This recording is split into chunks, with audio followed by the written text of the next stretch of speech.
You are listening to this week's episode of Alternating Slothcast, episode 4.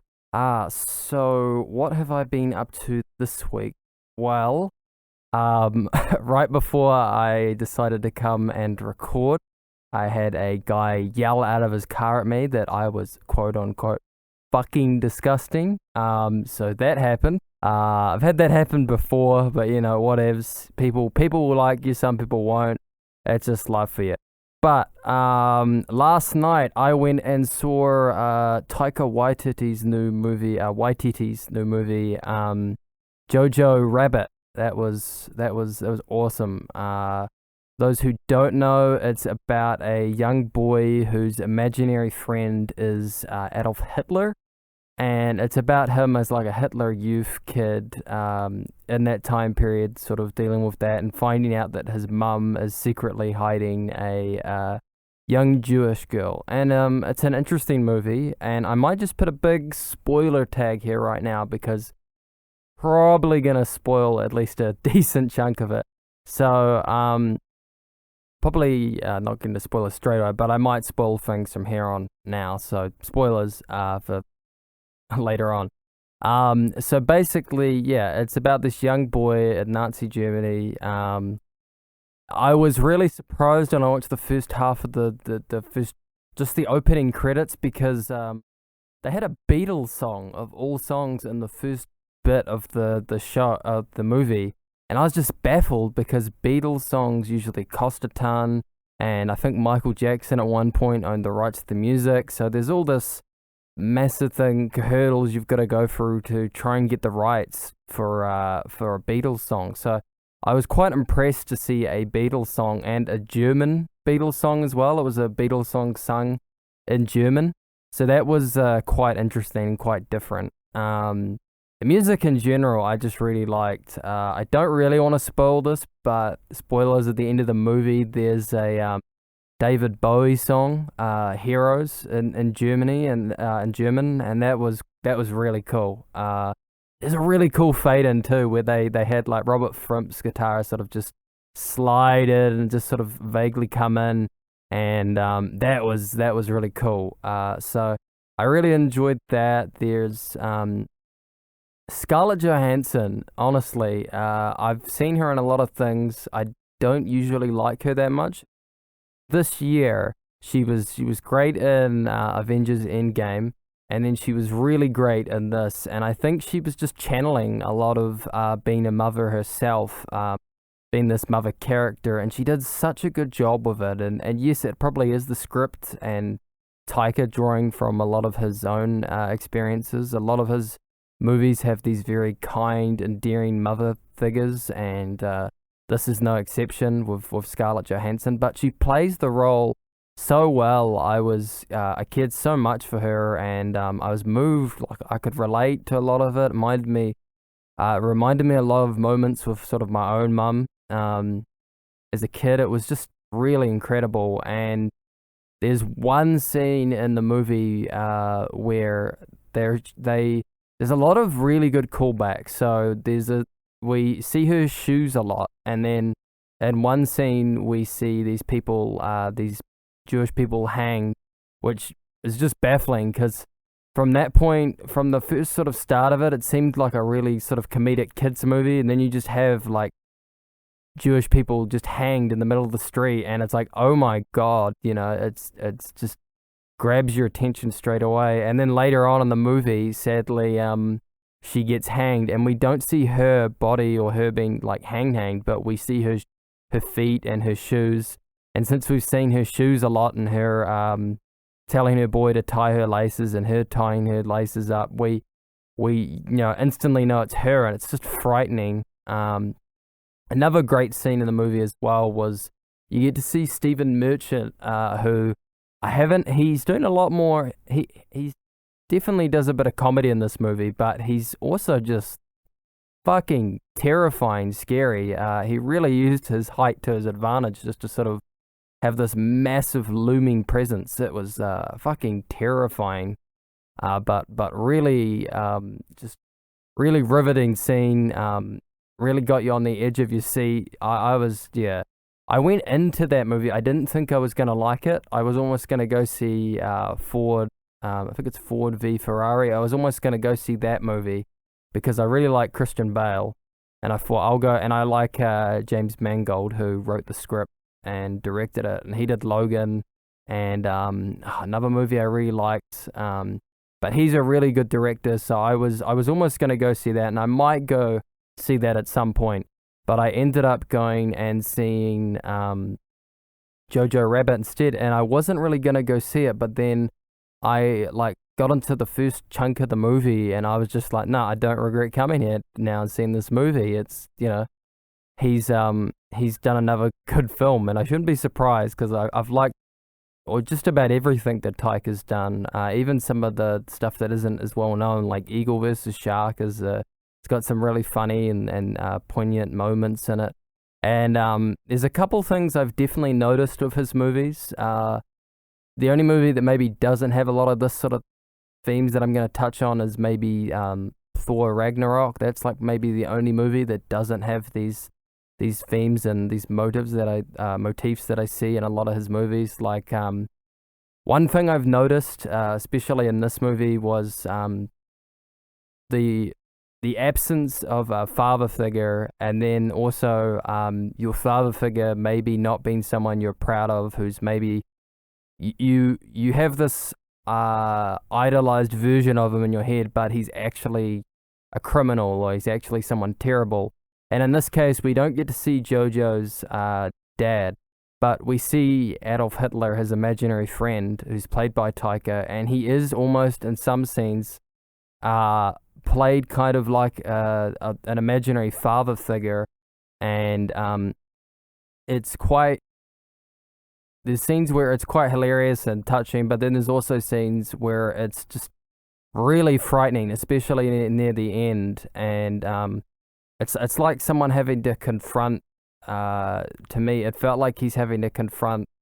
Maybe to me, what I got from it is maybe Hitler is symbolizing his dad, who maybe was a little bit not the nicest person, and maybe was a huge Hitler sympathizer, massive Nazi probably.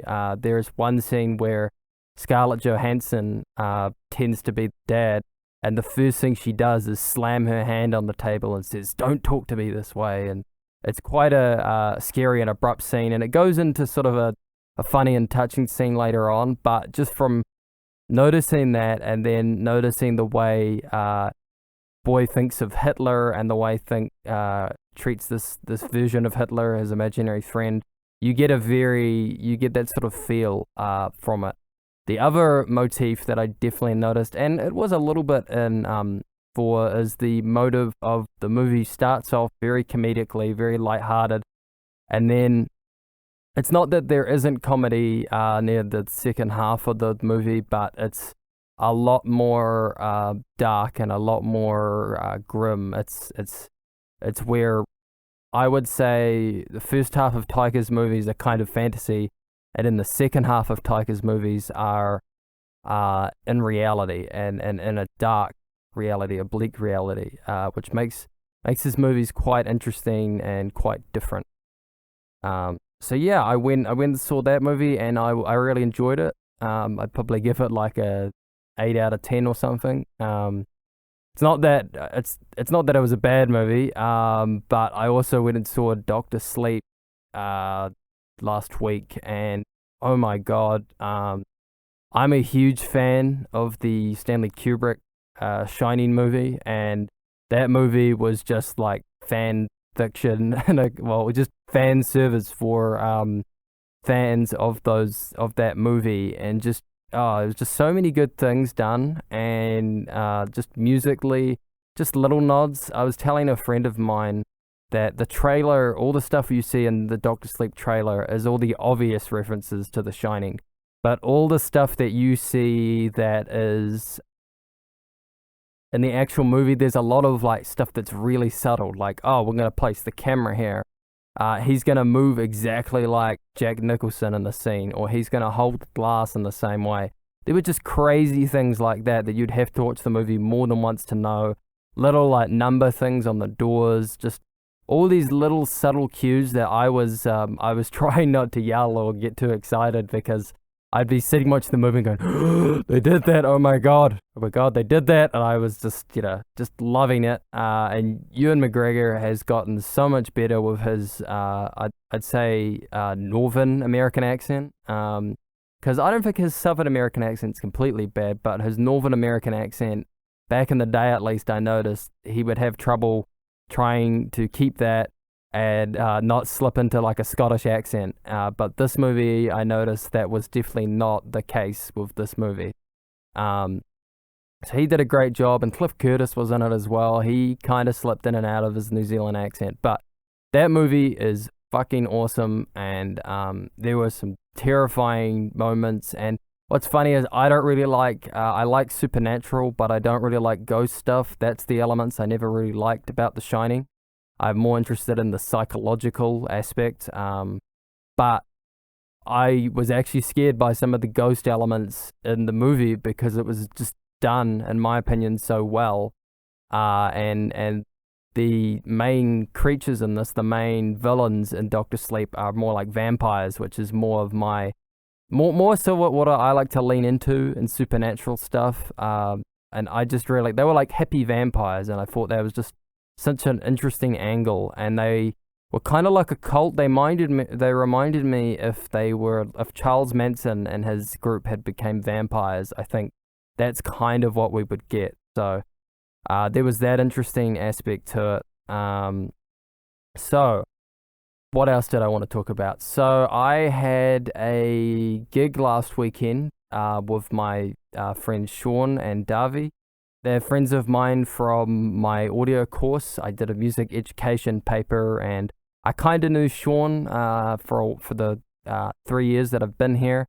But I met Davi for being in that class, and we just really clicked. And then we started playing musically, and we really clicked. And Sean, we had been jamming quite a bit. If you follow my Instagram page, you might have seen some of those videos. But eventually, he gave me a call and Davi a call, and we said, okay, we'll form like sort of a mini band we called the Try Guys. And we went and we did a gig, and it was at like an international conference award thing or something like that. It was kind of in like a little like a town hall type setting sort of thing.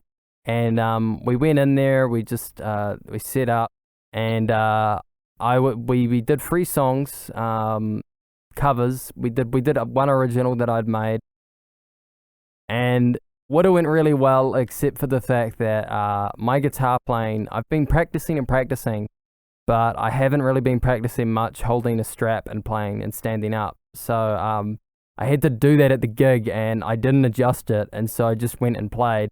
And I ended up having to try and pick up the guitar and try not to drop it, and try and get my hand down in the right position and try and adjust to it. And I don't think near the end, I think I got a bit better with it. But there was a point where the strap almost broke off, and I had to pick up the actual guitar and lift it above my knee and then strum the last note.